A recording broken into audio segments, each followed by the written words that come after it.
Olá, gente querida e amiga do canal Paz e Bem, eu sou Mauro Lopes. Este é o programa Paz e Bem de número 1750. Ele está indo ao ar nesta sexta-feira, dia 15 de setembro de 2023, mas você pode ver em 2033, 2083, quando você quiser, pode assistir o programa. Então, bom dia, boa tarde, boa noite, no momento em que você nos alcançar. Nós estamos sem na vida cotidiana, nas contribuições aqui de quem está no cotidiano, ou das novas contribuições, Domênico De Masi. Domênico De Masi morreu agora, dia 9 de setembro. Deixa me ver aqui, com Domênico De Masi, o italiano é o Domênico De Masi, deixa eu ver a idade dele, 85 anos. Uma idade razoável, mas não tão velho assim. Não tão velho. Domênico De Masi tornou-se mundialmente famoso e tinha uma relação muito próxima com o Brasil pelo seu conceito de ócio criativo. Ócio criativo. Numa cultura marcada pelo cristianismo, por uma visão punitivista, muitas vezes, do cristianismo, a ideia do ócio, né, é uma ideia sempre muito condenável, sempre muito... Mas ele trouxe uma mudança na ideia de pensar o ócio. Nós vamos conversar sobre isso e acho que é uma dimensão muito forte que dialoga com a espiritualidade ou com as espiritualidades ao tratar desse assunto e de Domênico De Masi. Para falar sobre ele, convidei mais uma vez o nosso André Ricardo de Souza. Tudo bem? Oi, Mauro, tudo bem? Obrigado aí pelo convite mais uma vez. Viu? Eu que te agradeço. Nós já estivemos juntos aqui num programa Paz e Bem, André e eu, para tratar da questão da economia. Falamos, inclusive, de outra personalidade, outro que já não está aqui na nossa convivência cotidiana, mas que está na nossa convivência cotidiana, assim como o Domênico De Masi, nos seus livros, escritos, na sua memória, nas conversas com quem conviveu com ele, que é o economista Paul Singer. Viemos falar sobre a ideia dos espaços de economia socialista, ou de economia colaborativa, no mínimo, no interior do capitalismo. Agora vamos continuar falando de trabalho. Falando do conceito de ócio criativo de Domênico De Masi. Conta para nós, o que é esse conceito, André? Interessante, né, Mauro? Porque, de fato, eu creio que tanto o professor Paul Singer quanto o Domênico De Masi, ambos faleceram com idades próximas, né? 86, o professor Singer, 85, o Masi, tinha uma visão de futuro em relação ao trabalho, sabe? O trabalho com um caráter verdadeiramente emancipador, né? Na economia solidária, porque marcado pela relação de fraternidade entre as pessoas no ambiente de trabalho, de colaboração mútua, de respeito mútuo, de repartição dos ganhos. E da parte do professor Domênico De Masi, pela ideia de que nós fomos criados livres e para exercer a nossa liberdade através da criação, né? E que no trabalho, nós temos a possibilidade de fazer isso, e sendo que há momentos de pausa, né, que são muito importantes para a gente refletir e deixar vazar a nossa liberdade, e com isso ganhar mais produtividade no trabalho. Né? Então, a ideia do ócio criativo é a possibilidade realmente de exercício dessa liberdade, que é algo muito positivo, algo que incrementa e muito a produtividade. Né? Então, ele pensa o trabalho olhando para o futuro, nessa perspectiva, o trabalho inteligente, criativo, produtivo, na sociedade, como ele chamava, e outros intelectuais, outros pensadores também chamam de sociedade pós-industrial. É uma sociedade marcada pelo conhecimento e o trabalho cada vez mais associado ao conhecimento e ao exercício da criatividade, da liberdade, sem a qual a criatividade não tem vazão, né?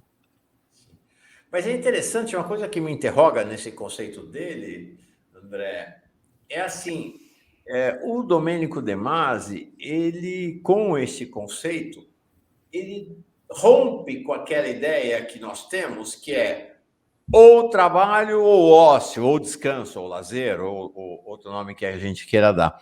A ideia do ócio criativo é uma ideia que integra 3 dimensões. O trabalho, propriamente dito, né? O trabalho econômico, o cumprimento de uma tarefa, o seu emprego, a sua jornada profissional. Mas esta jornada vinculada à ideia do estudo e vinculada à ideia do que ele chama de jogo, né? A ideia de construir alma nessa dinâmica de trabalho e estudo. Então, é a junção dessas 3 dimensões que configura, na visão do De Masi, o ócio criativo, né? Para além dessa ideia de, não, o trabalho é de segunda a sexta, sábado e domingo é o ócio, é o descanso. Não é exatamente isso, né? De fato, não é mesmo. E você colocou bem, Mauro, porque ele pensava, tinha essa ideia da plenitude do indivíduo integral, que combinava o trabalho gerador de riqueza, pensado ainda, digamos, do ponto de vista material, mas não somente, né, o trabalho que gera riqueza simbólica, cultural, enfim, o estudo que propicia aprendizado, conhecimento, né, e o momento de entretenimento, de lazer, né, em que você ganha alegria e bem-estar. Então, a ideia do ócio criativo é a possibilidade de conjunção dessas 3 dimensões, né, com a perspectiva, como você bem colocou, de que o trabalho quantificado seja reduzido, né? Daí a defesa que ele fazia enfática da redução da carga horária de trabalho, a redução a 3 dias de semana apenas de trabalho obrigatório e 3 semanas no mês. A ideia de que a humanidade já avançou, já produz suficientemente para que possa haver esse tempo, né, esse tempo disponível para o exercício do ócio criativo, e combinando, é claro, o cuidado de si, a convivência com os familiares, os amigos, e a dedicação também a causas coletivas, a vida em sociedade, o exercício da cidadania também, que faz parte também do ócio criativo, né? A gente também trabalha nessa perspectiva de transformação de si, do grupo do qual você faz parte, da sociedade na qual você está integrado. Então, é uma ideia bastante avançada essa, né, que pensa a emancipação do trabalho como algo maçante, impositivo, algo que demanda várias e várias horas e que é pouco produtivo, algo próprio do que é chamado da sociedade industrial. E na sociedade pós-industrial, há a possibilidade grande, né, de você vivenciar o trabalho de uma outra maneira, combinando esses outros aspectos da vida, né, o lazer, o entretenimento, o aprendizado, o conhecimento, né, e como na perspectiva do indivíduo que tem a sua plenitude integral. Mas isso é um paradoxo, né? Porque isso é uma possibilidade, mas está longe de ser uma realidade, e tanto faz se é aqui no Brasil, se é nos Estados Unidos, se é na Rússia, na China, na França, a sociedade pós-industrial, que de fato nos permite, né? Você saiu do ambiente fabril, o ambiente fabril não tem conversa. Juntou todo mundo naquele galpão, precisa ser no mesmo horário para exercer aquelas funções e para construir uma cota de carro, geladeira, o que quer que seja. Então, você tem uma demanda de presença e presença coletiva e muitas horas e tudo. Em tese, a sociedade pós-industrial já não traz essa demanda. Não. Mas a sociedade pós-industrial, neoliberal, ou talvez até pós-neoliberal ou ultraliberal, não nos está concedendo esse direito. Ao contrário, né? A sociedade pós-industrial está amassando ainda mais as pessoas numa dinâmica de trabalho muito opressiva, né? Muito opressiva. Verdade. Isso é um fato. A gente vê ainda o tempo do relógio dominando a maneira como as pessoas trabalham, e aí a uberização né, crescente, aí muita gente trabalhando longas horas, tendo que cumprir essas metas em condições muito adversas, né, colocando a vida até em risco, no caso aí dos entregadores, né, motocicleta, enfim, por exemplo. Porém, o que ele está pensando, Mauro, é a ideia de que essa emancipação, ela não surge do nada. Daí a perspectiva que ele sempre teve de uma certa militância, né? De uma militância, por isso reivindicou a renda básica da cidadania, por isso reivindicou políticas públicas, por isso foi reconhecido nesse sentido também, né? A ideia de que o trabalho possa e deva ser regulado, né? Para que as pessoas não sejam aí oprimidas, né? Então, quer dizer, não é uma ideia desconectada da necessidade que se tem, evidentemente, de mudar a legislação, de ter ação governamental, de ter fiscalização, de ter uma política, uma legislação do trabalho que seja cumprida, né, seja respeitada. Então, ela está conectada com isso, ela é diferente da ideia neoliberal do cada um por si, o indivíduo como empreendedor, e produz e trabalha longas horas, uma carga muito pesada, né? É algo bastante distinto disso. Ele está pensando numa sociedade igualitária, democrática, ou na perspectiva que a gente já conversou aqui do socialismo democrático, se quisermos. Sim, sim. É muito interessante esta questão porque acho que tem um eixo que atravessa o pensamento do Domênico De Masi, é o eixo do prazer. Isso não quer dizer que a gente não tenha que realizar atividades obrigatórias que às vezes podem ser maçantes, podem ser até repetitivas. Bom, eu não sei, eu adoro lavar louça, por exemplo, mas tem gente que detesta lavar louça, mas tem que lavar louça. Mas eu acho que essa dimensão é uma dimensão muito forte que o Domênico De Masi nos traz, que é essa dimensão de buscar o prazer em todas as esferas da vida, né? Então, por exemplo, a sociedade, especialmente a sociedade do século XX, mas isso acabou com outro discurso no século XXI, mas que não está vinculado à dimensão do prazer. Lá no século XX, a gente achava o seguinte: você estuda, você faz lá o primário, faz o colegial, que se falava na época, faz a faculdade, olha, alguns, né, no século XX, poucos fazem um mestrado, às vezes até o doutorado, e aí acabou. Você não precisa mais estudar na vida. Era essa cabeça, era uma opinião corrente na sociedade. O século XXI vai nos trazer essa ideia. Não acabou o estudo. O estudo é uma dimensão que se prolonga até o fim da vida. O estudo como uma atividade prazerosa. Eu lembro que 2 dos meus filhos estudaram em São Paulo no Colégio Equipe, um colégio revolucionário, que participou da resistência à ditadura militar. O José Genuíno foi meu professor lá. Isso sempre me chamou a atenção, né? Desenvolver a ideia do estudo como um prazer, a ideia do conhecimento como uma aventura que te convoca. Ao contrário do que ainda é, né? Nós estamos aqui na pós-modernidade, mas continua assim. As escolas são lugares pesados, né? Em que as crianças, os jovens, são empurrados a abrir com pacotes de péssimo gosto, né? Refeições de péssimo gosto. Então, essa ideia de descobrir, tanto que a equipe assim, não preparava ninguém para o vestibular. A ideia lá era a seguinte: olha, a hora que for fazer vestibular, você treina e vai estudar e treinar para o vestibular. O importante é sair da escola com o desejo de continuar aprendendo, né? Então, essa dimensão do prazer que está no estudo, que está no trabalho. Porque o trabalho também tem a ver com a ideia do conhecimento, né? De conhecer mais. Então, conhecer e estudar são 2 atividades que não dá para pensar nelas isoladamente, né? Pelo menos não nessa dimensão do De Masi, né? Sem dúvida.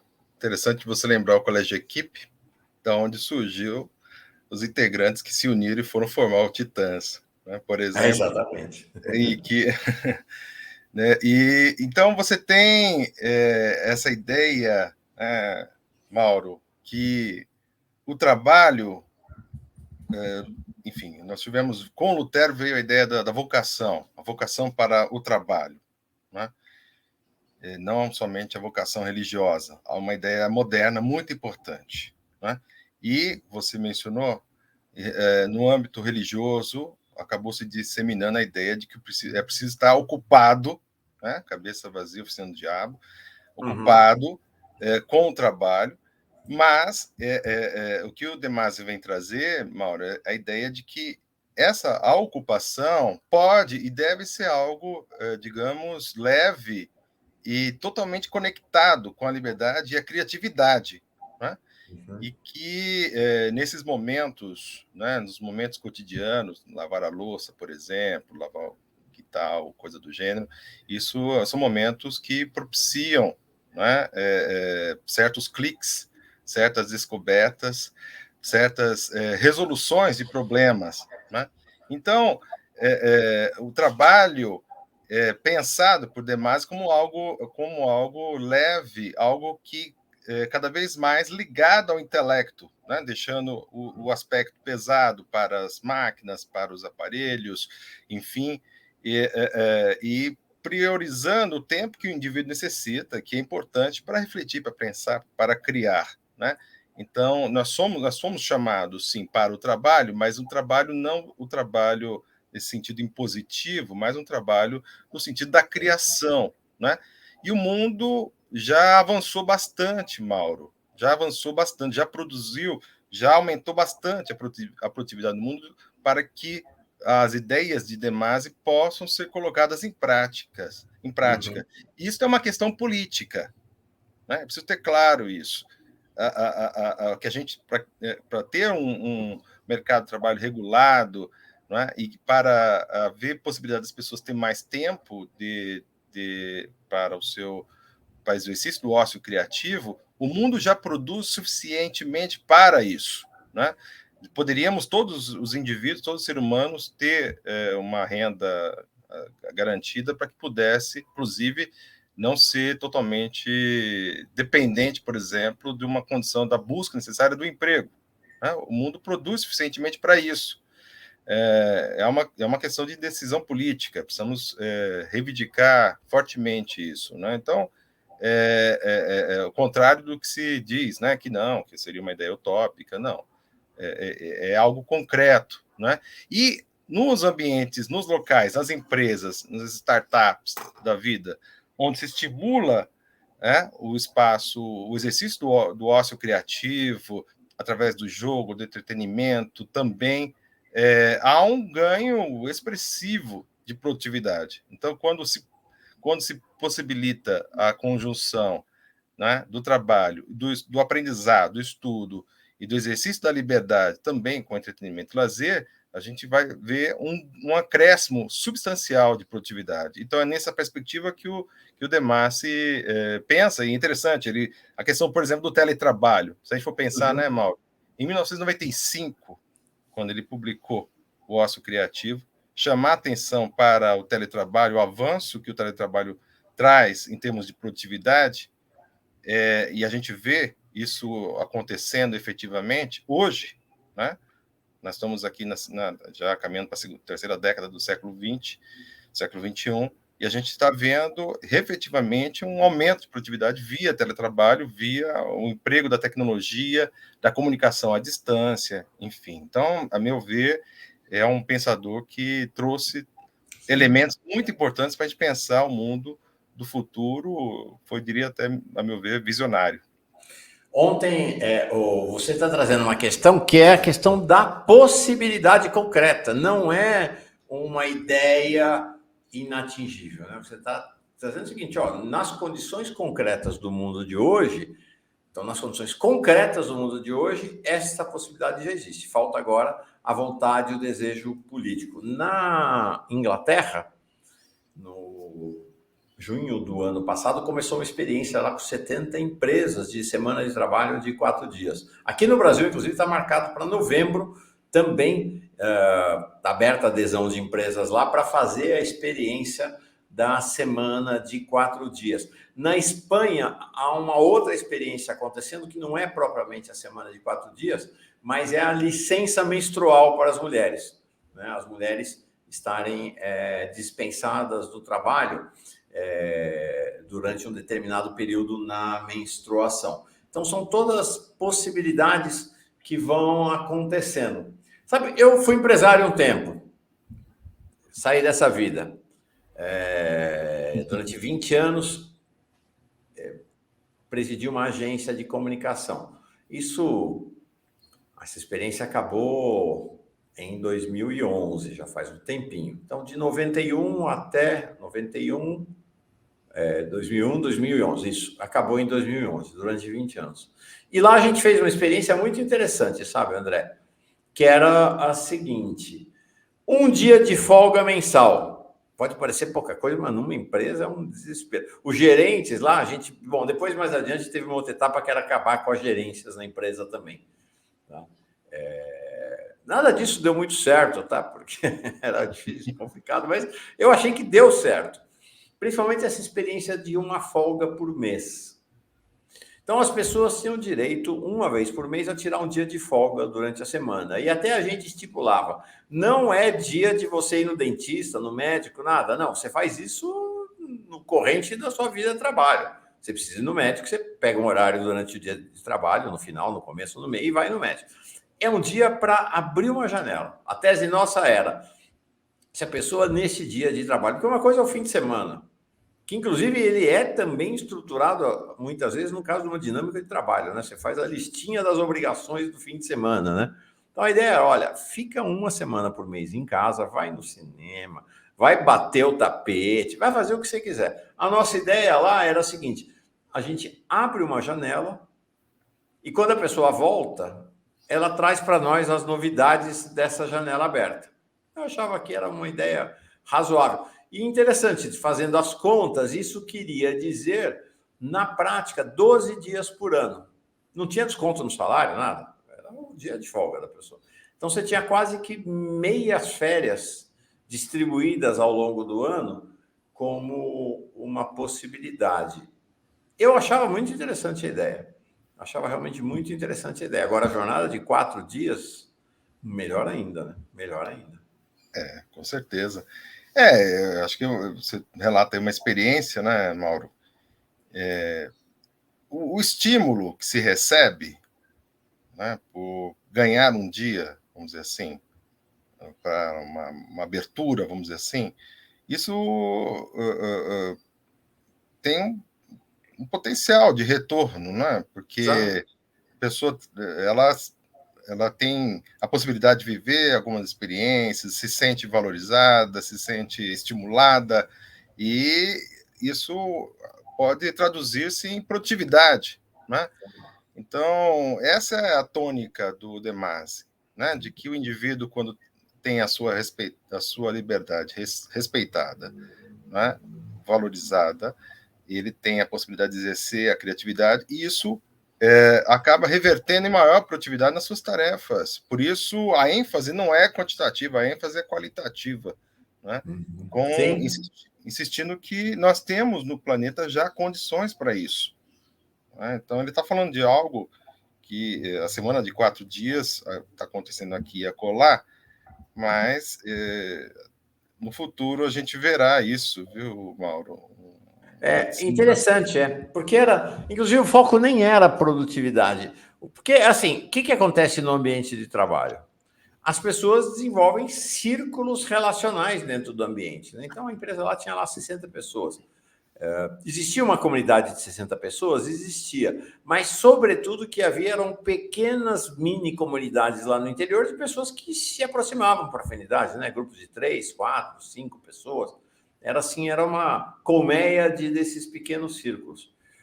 E a minha constatação é que, principalmente nesses pequenos círculos, a pessoa que tirava a folga, quando voltava, e aí ia almoçar nesse grupo de amigos mais próximos, contava o que tinha feito. Né? Então, de fato, isso tinha um impacto muito interessante. Contava de um filme que viu, contava de alguma coisa que fez com o filho, com a filha, com a mulher, de um passeio, de alguma atividade que tinha feito. Como isso enriquecia, portanto, né, aqueles pequenos círculos que se formavam no trabalho. Eu achei bem interessante essa ideia, e acho que realmente... A ideia enfim, de você estimular, não é, o bem-estar e a sociabilidade permeada por esse bem-estar, sociabilidade entre as pessoas que fazem parte do mesmo ambiente de trabalho. Então, poder compartilhar com os colegas o que vivenciou na folga é algo bastante positivo, não é? Então, o Demasi, ele vem, a meu ver, Mauro, repensar. Ele não foi, há que se dizer, ele não foi pioneiro nisso, né? O Bertrand Russell, lá em 1935, já na sua obra lá, o Elogio ao Ócio, vai dizer, trabalha-se muito, né? E precisa modificar isso aí. Mas o Demasi, eu acho que ele veio trazer elementos aí interessantes para a gente pensar como a sociedade pós-industrial pode ser e deve ser construída a partir desse outro parâmetro de pensar o trabalho, da maneira como se concebe o trabalho e se regula o trabalho em sociedade. Né? Não, e interessante que, apesar desta ideia estar sendo possibilitada na sociedade pós-industrial, ela não é realmente o que você falou, não é nova. Não é nova e ela vem de séculos e séculos. Eu tive uma experiência muito legal, muito paradoxal, muito intensa para mim, que foi viver 1 ano e meio num mosteiro São Bento de Vinhedo, e depois no mosteiro, na abadia cisterciense de Nossa Senhora de Harderhausen. E aí, então, vivi essa realidade da vida monástica. E muito interessante como essas dimensões estavam articuladas no cotidiano da vida monástica. Quando você vai ler a obra de São Bento, de Núrcia, São Bernardo e outros autores monásticos, é muito interessante essa articulação. É claro que isso também se perdeu ao longo do tempo, a vida monástica está numa crise danada, está praticamente em extinção, mas essa ideia de dentro lá da vida do mosteiro, que é mais ou menos isso, tá? 3 horas por dia trabalho, inclusive trabalho com forte acento manual. A ideia do trabalho manual é a ideia do trabalho que permite a você manter-se em si mesmo, né? Permite a você manter-se em oração. 3 horas de estudo por dia. Então, estudo mesmo, sala de aula e tal, qualquer idade que você tivesse. 3 horas. 3 horas de oração comunitária por dia, lá na capela. E 3 horas de vacare. 3 horas de não fazer nada. 3 horas de não fazer nada todos os dias. Então, o dia composto por esta articulação. É claro que você ainda tinha refeição, né, a limpeza da sua cela, né, do quarto onde você estava, essas outras atividades. Mas, basicamente, né, fala-se, inclusive, algumas coisas sobre a vida no mosteiro. Ora et labora, orar e trabalhar. Não, não é só isso. Ou de um tripé, oração, trabalho e estudo. Não, mas não é só isso. É oração, trabalho, estudo e ócio. Né? Este é o composto efetivamente muito interessante e que está sentado lá a partir do século III do cristianismo.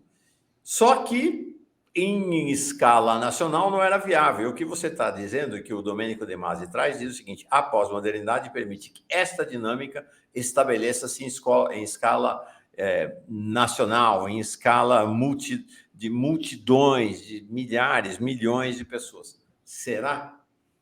Chegaremos lá, André? Creio que sim, viu, Mauro? Eu acho que o mundo já produz riqueza suficientemente para isso. E eu tenho em mente que o Domenico De Masi, Mauro, eu acho que ele se contrapõe a uma ideia muito forte, uma ideia do grande sociólogo Max Weber, né? A ideia da burocratização da vida como algo inexorável e a jaula de ferro do qual não teria escapatória. Não é? E que o trabalho moderno, em grande medida, impõe isso ao indivíduo.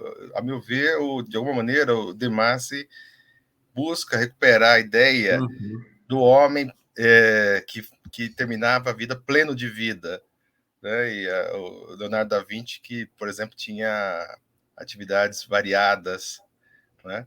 E que no mundo pós-industrial, em que, repito, já se produz riqueza suficientemente para que possa haver concretamente a redução da jornada de trabalho e mais pessoas possam trabalhar, essa é um fato, né? Já passamos daquilo que Marx falava, do reino da necessidade para o reino da liberdade, e que é preciso usufruir dessa liberdade, né? É claro, repito, é uma questão política. Sim. E o De Masi, não por acaso, né, ele foi um cara muito sintonizado aí no mundo político, um grande amigo do Lula, foi solidário ao Lula, Isso. estiveram juntos em 2019, 20, 21, há poucos meses antes de falecer. Várias vezes, né? Exato, porque ele vislumbrava a possibilidade da concretização de suas ideias a partir, claro, de medidas políticas, né? Elas não caem do céu, né? Mas é possível. Nós falamos da última vez, né, Mauro? A construção de um outro tipo de socialismo que não aquele burocratizado de cima para baixo é possível? Paul já apontava que sim, que era uma construção, né, a ser feita lentamente, baixo para cima na sociedade, através do convencimento, da mudança cultural. A meu ver, acho que o De Masi também vem trazer essa ideia de que é possível, sim, uma outra forma de trabalhar em que o ócio criativo seja respeitado, valorizado, estimulado, em que a experiência que você vivenciou no mosteiro possa de alguma maneira, se generalizar na sociedade. Né? Então, é uma visão do futuro, uma visão progressista, e um futuro que pode estar ao nosso alcance, ser construído, claro, depende de uma reivindicação crescente, uma mobilização política crescente, a implementação de políticas públicas, conectando os países, né, integradamente. Um país só não consegue fazer tais mudanças, da importância das iniciativas do nosso Lula, né, dessa integração do sul global, enfim, de você buscar, e agora também aí vai dialogar com o Biden, né, sobre as questões do mundo do trabalho, enfim, conectadamente para buscar essas mudanças, né? Uma imagem bonita essa. Linda, né? Os linda, dois aí, juntos. Linda mesmo. O Lula era muito grato a ele, né? Pela visita lá à prisão, enfim. Bacana. Maravilha. E eu sou muito grato a você, André. Realmente, boas conversas temos tido aqui. Estou aprendendo bastante com você. Muito obrigado, viu? Obrigado você, Mauro. Aprendo muito também. É um prazer sempre. Estou à disposição, viu? Gente querida, gente amiga, este foi mais um programa Paz e Bem, 1750. Se você gostou, curta. Se você puder, inscreva-se no canal. E se puder mais ainda, se tiver condição, torne-se um assinante do canal Paz e Bem. A gente não tem nenhuma grande pretensão de grandeza, nem de inscritos. Aqui não tem membro, não tem superchat, mas temos um programa de assinatura para ajudar na sustentação do canal. A gente tem alguns estagiários que nos ajudam, temos alguns investimentos aqui e ali. Na descrição do vídeo tem o link, se você puder tornar-se um assinante, uma assinante. André, paz e bem para ti, boa caminhada. Paz e bem a ti também, Mauro. Abração.